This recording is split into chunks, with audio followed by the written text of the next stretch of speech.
There are plenty of swirling rumors for who the Sixers are targeting for their big fish acquisition, the superstar to add to the trio alongside Joel Embiid and Tyrese Maxey. However, it cannot be overlooked rounding out the entirety of the roster and ensuring that all 15 players are ready to contribute this season. There's one guy who's kind of been lost in the shuffle from the Sixers' perspective, that being a player that is currently on roster from last season, and KJ Martin being the topic of this video. I want to break up why there's some unique situations, both from the salary cap perspective and the on-court ability perspective, that I think the Sixers should take a hard look on why he should be back in a Sixers uniform next year, or at least be used to benefit this team. So I'm going to start with this initial report from Evan Sidri here, who tweets out, KJ Martin is an unrestricted free agent contending teams will attempt to secure on a veterans minimum market as a cheap rotation piece with potential upside. The Bucks, Lakers, Nuggets, Suns, and Warriors are potential fits for the athletic 23-year-old wing.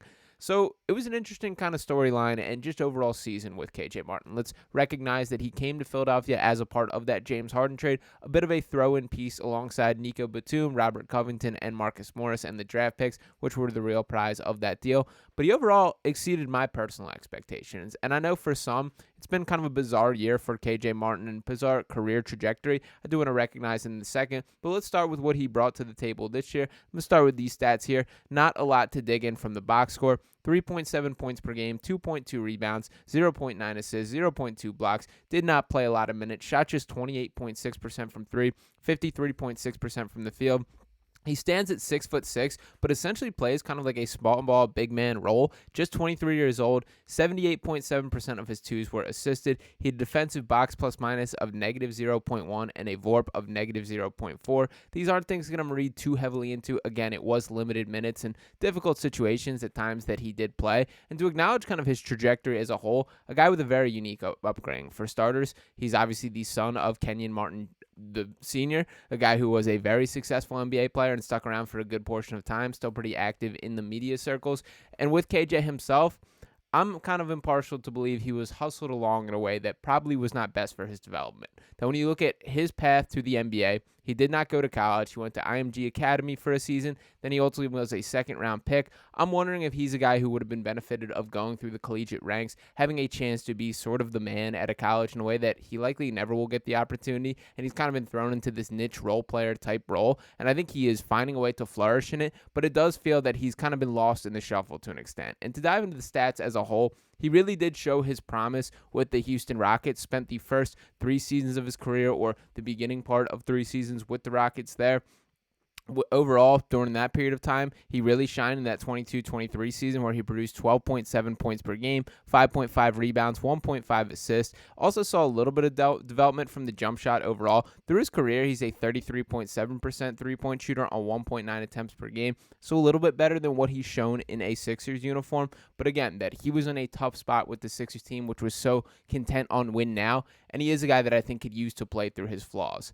As far as Nick Nurse, I do think he likes KJ as well, and he had this quote pretty late in the season saying, KJ Martin's got a unique skill set that underneath the basket cutting. He's a guy that we can throw a lob to as a roller. He can rebound a bit, pretty versatile on defense too. He can guard a lot of different positions. He's a utility player. Nick Nurse on KJ Martin. The biggest thing that jumped out to me about Martin's game and what I'm most impressed with, I think he's a guy who can operate as a decision maker out of the short roll. And what I mean by that is he can be a guy who sets a screen, slips it, and whether they blitz the ball handler or whether they bring 2 guys at him, when you get the ball to KJ, he can be a guy that has the 4-on-3 decision, can either pick out a pass, attack the basket himself, be athletic to catch an alley-oop. He's really effective in that type of setting, and that's becoming more and more commonplace in the NBA style of basketball. Guys like Bruce Brown, guys like Draymond Green are particularly excellent at that type of skill set. That is a mold that I see KJ Martin kind of shifting to.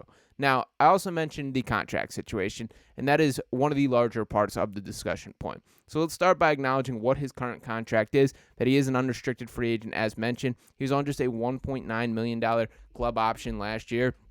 That was initially accepted by the Clippers, and of course he was traded to the Sixers. So there's been so much attention toward keeping flexibility open for the Sixers options from a money management and salary cap perspective from Daryl Morey. I think that's the large reason why KJ Martin is even here. Now, to talk about why, I want to start by looking at the current Sixers situation with the salary cap. This is all that there is on roster. That Joel Embiid has his $51 million contract there. Paul Reed on a non-guaranteed $7.7 million contract. Jeff Doughton on the club option for $2.196 million there. Ricky Council on a non-guaranteed $1.89 million there. We do know that the Tyrese Maxey max extension is coming, and deservingly so. And before anyone panics about there being no progress on that, I will just bring to the table, this isn't going to happen until the tail end of the offseason, and this has nothing to do with any sort of doubt on either side of things. But from the Sixers' perspective, it makes sense to fill the salary cap now and then go above it by signing Tyrese at that point in time. And that has to do with cap holds here, which also comes in the KJ Martin conversation. Now, here are the Sixers' current cap holds for this season. And to put this in layman's terms and as simply as possible, what a cap hit is, or a cap hold in this situation, is whether or not you want the Bird's rights. So Bird's rights dates back to Larry Bird when you did not want to break him up with the Celtics, and the league kind of made an exception here and has been very valuable from the salary cap perspective moving forward. So if you want to take on a guy's Bird's rights, you have to take the cap hold. They are correlated there, and there are a lot of intricacies in this, so I'm kind of speaking in a little bit of blanket term. But to use the Tyrese Maxey example before I dive back into KJ Martin, that you can see his cap hold for this specific situation right here, just around $13 million, just over it for Tyrese Maxey.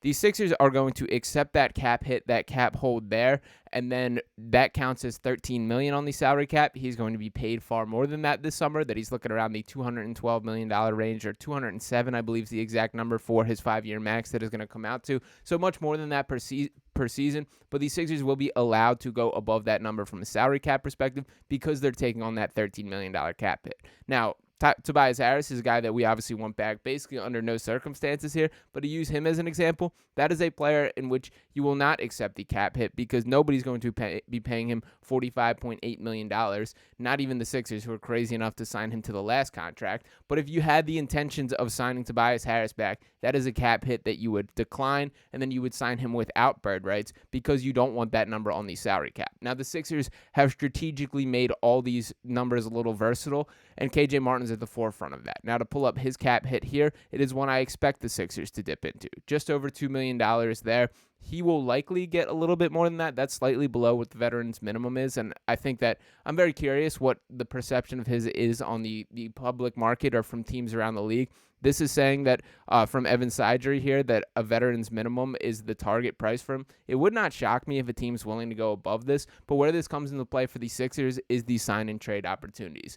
By giving him the bird rights, by accepting that cap hit, which again is just $2 million, which is pretty small in the grand scheme of things, you then can do a sign and trade with him where you can kind of feel out the value, that you can use KJ Martin's contract as whatever you need to make the money work. And obviously, there are limits to that. Nobody's going to be wanting to pay KJ Martin $30 million a year or something like that. But in the range of a $10 million or an $8 million or a $6 million, if that's what you need to make the money work, you can absolutely make that happen. And I think that could work from KJ's perspective too, depending, of course, on what the location is. But if we're talking about back to the Clippers on a potential sign and trade for Paul George, if we're talking about sending him to another location that could benefit for him, maybe if it is a Brandon Ingram discussion, if you want to go down to New Orleans, I think KJ can play in a lot of places, and I also don't want to get it undersold that I would have no issues with him back on the Sixers if it is for a limited deal.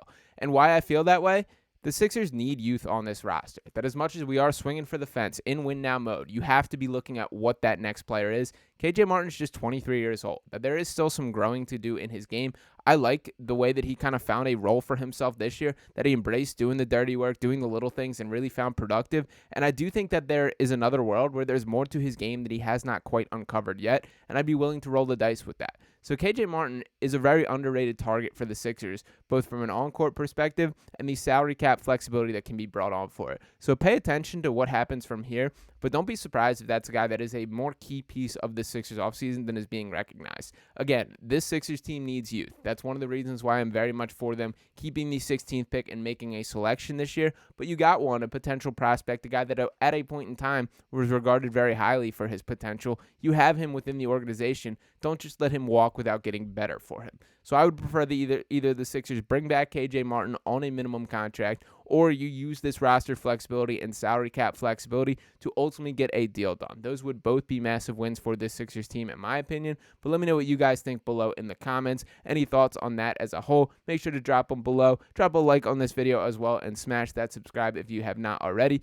Appreciate you guys for tuning in, and make sure to keep help the Sixers Digest family growing. I'll be talking to you next time. Peace.